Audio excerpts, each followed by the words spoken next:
Alors juste avant de commencer, j'aimerais que vous sachiez que la période où nous vivons actuellement est appelée les derniers jours. La période des derniers temps ont commencé lorsque Jésus est venu sur la terre et qu'il a commencé son ministère. Le 14 Nisan de l'an 30. Hébreux chapitre 1, le verset 2, l'apôtre Paul dira à son époque: Dieu dans ces derniers temps nous a parlé par le Fils. Mais en parlant de notre époque, Paul et les apôtres utilisent un autre langage. Ils disent: sache que dans les derniers jours, il y aura des temps difficiles. 2 Timothée chapitre 3 le verset 1. 2 Pierre chapitre 3 le verset 3. Et la période des derniers temps s'est arrêtée le 20 janvier 2021. Lorsqu'une femme du nom de Kamala Harris a été intronisée comme vice-présidente des États-Unis, accomplissant ainsi la 6e vision du prophète William Marion Branham, qui dit que c'est elle qui conduira le monde vers la grande tribulation. Et quand vous prenez 20 janvier 2021, ça vous donne 2 plus 2 plus 2 plus 1,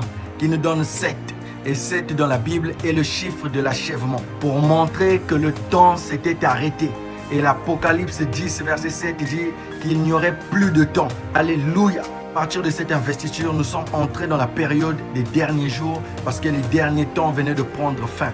Et les derniers jours sont encore appelés les prolongations. Et vous allez remarquer que c'est à partir de 2021 que les États-Unis, par le biais de l'ONU, ont commencé à établir un gouvernement mondial potentiel. Par le nouvel ordre économique mondial, par la nouvelle religion unique et mondiale, et par la nouvelle monnaie numérique mondiale.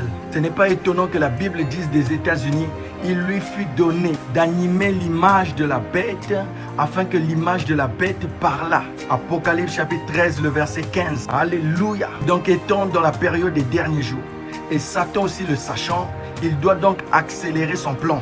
Voilà pourquoi la Bible dit que le diable est descendu vers vous, animé d'une grande colère, sachant qu'il a peu de temps. Voyant ce peu de temps qui lui reste, Satan a accéléré son agenda en ramenant à cette année l'intronisation de la nouvelle monnaie numérique mondiale qui devait se faire en 2027.